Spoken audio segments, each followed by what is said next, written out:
crack a cold one.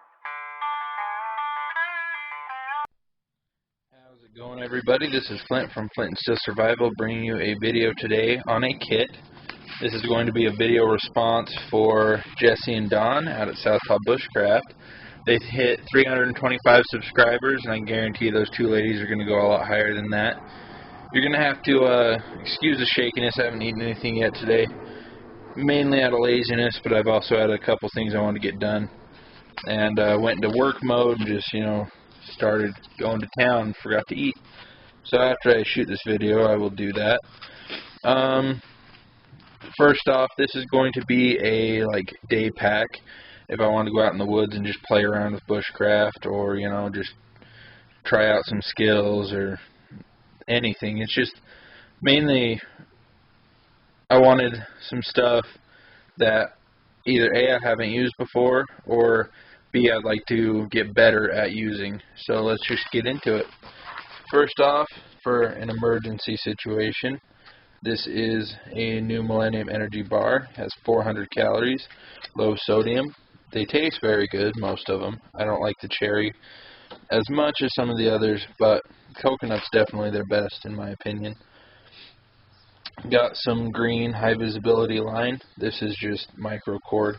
I wanted something high vis so that when I'm done playing around with it, I remember to take it with me. Don't leave trash out in the woods. This is my Southpaw Bushcraft made pouch and fire kit. I've got some jute twine, her Southpaw candles. If you look at it, it's got a paw on it. I didn't notice that at first for some reason, but it's way cool. I got a bindle of fat wood pieces. This is the piece I use for my fat wood Midas challenge. I put this in there. It's a mag bar with a ferro rod on it, just a Coughlin's. I think they're like $5. Next, I think I've done a video on this for Country Prepper, but this is my belt kit. I've got some snare wire. I've got some speaker board wax covering it. Got another new Millennium E-bar. I got a ferro rod. This is some walnut husks. Catch a spark in. Here's a lighter. It's my Johnny Cash lighter. I got a Gerber clutch, and I have a the Essie emergency card and Fresnel lens in there. Fresnel, Fresnel. I don't ever remember which it is. Next, I just got my simple compass. This is a Brunton air compass. There's no water in it, no liquid. Then I got my yo-yo reel from Southpaw Bushcraft. I wanted to give that a try. I'm going to have to get some lures or something to put with it. But it looks like it has everything else. Swivel. I don't know if it comes with a hook. I don't see a hook, so I better get one of those too. I'll keep going up. This is my Husky paint drop cloth. This is the 7mm thick stuff. Get it as thick as you, 0.7. Get it as thick as you can. This was one of the first ones I bought, so it's one of the thinner ones, but the thicker you get, the more it's going to stand up, and you can use this for shelter, or just a ground mat to do work on, so you're not sitting in mud or whatever. Then this is my handmade slingshot. My stepfather-in-law made it for me last Christmas. I want to get my logo laser welded in here, but this thing is killer accurate. It's just got regular latex band. It's tied on, and then it's got a leather pocket. I'm pretty good with it too. This is my ammo. I'd probably keep this in the pack, not on my belt, but I made it a belt loop. Maybe if I dropped off at camp, dropped my bag, I'd put this on my belt. But it's got a antler closure, some red paracord to keep it shut, and the ammo I've been shooting out of it, these silver marbles. They're actually glass, and they're not marbles, they're more beads, but they fly very well. They're really balanced, and I think I got the whole thing for like $1, maybe $1.50. Put that back up there. Man, I'm shaking bad. Anyway, Camelback water bottle, 3 extra filters plus the one that's currently in it.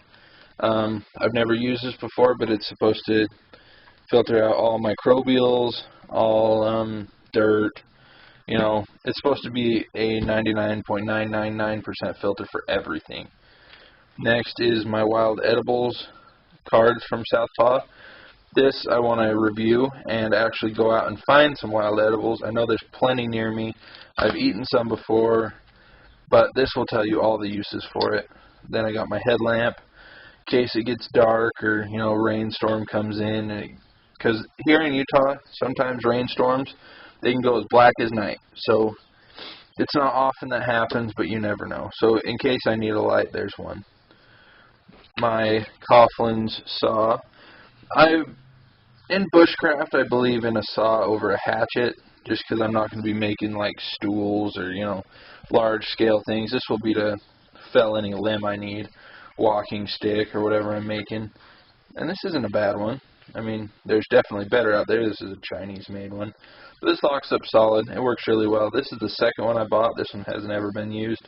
First one I bought, I used and abused, and, you know, so now here we are. Plus, this loop, you can open on your pants one-handed if you're holding something else. And then, looks like the blades are all we have left. Everybody probably out there knows what an SE5 looks like. Man, I gotta switch hands. Get that out of the way. There we go. Don't want my sheath falling on the ground. Wonderful knife. No complaints. I still haven't really got out there and used it very hard. I've used it a little bit, but I don't know. Something in me is worried about this one. My Blackbird by Ontario I've used a few times now pretty hard, and it's putting up well, so I might do the same with this. I definitely want to get out and use this sometime this summer. I can't just have a safe queen knife, you know. So I'll put that away. And this is my new one. This is my Buck 110 50th Anniversary Edition. This is the pouch that came with it, but I don't like those over straps, you know. I like more of a friction lock. So I put a couple extra stitches in the sides to make sure it held this tight. I ripped out the snap. I just back punched it, so I punched the inside out so that it loosened up tension, just pulled it off, and put this buffalo nickel button in it. Let's see if I can get out the knife. These aren't meant to be one-hand openers. Try not to cut myself. There we go. 50th anniversary plaque, brass and wood handle. Let's see if I can get in on that. Trying to use the sunlight streaming through my window. Buck, and it's got the 50-year stamp on that. USA. Man, this is a nice knife. In retrospect, for Bushcraft, I probably could have gotten a smaller one. This is very large for a folder. In fact, let's see if we can give you an example. The knife that I was going to put in this kit, there it is, was my the hell are these? SGB, that's it. The Puma. I was thinking about putting this one in there. If you open up the Buck, look how much bigger than that it is. Line them up. That's a whole inch, probably inch and a half, that knife is bigger than. So I figured I really wanted this knife in this kit. If I put a fixed blade in that's smaller than my pocket knife, that's going to look pretty ridiculous. So, thank you guys for watching. Please go check out Jessie and Dawn at Southpaw. They're great gals, and they definitely deserve to be higher than 325. And I know they're going to get there. So, everybody take care. I won their last contest, so if you win this contest, I guarantee they'll hook you up, and I wish everybody the best of luck. And submit your VRs to them. Have a good day, guys. Hey guys, one more quick thing I just realized I forgot. I didn't even talk about my pack. This is a new pack too. I was looking for something that I could go bushcrafting in that looked pretty traditional. And this is called the Londoner Commuter Day Pack by Fox Retro Gear. They've put out some other like World War II replica bags and stuff like for medics or paratroopers and stuff. But this is how the bag looks full of all that stuff. It's still got tons of room. I mean, it's not packed out at all. Put the saw on the side just to make it look cool. None of these front pockets have anything in it yet. I mean, I probably would fill it. The things I need still would be a smaller first aid kit. All the kits I have put together right now are all in use, so I need to pick one of those up. Second off is going to be some sort of repair kit. I still need to wax this or somehow waterproof the canvas, but it's genuine leather and canvas. I only paid $15 for the bag.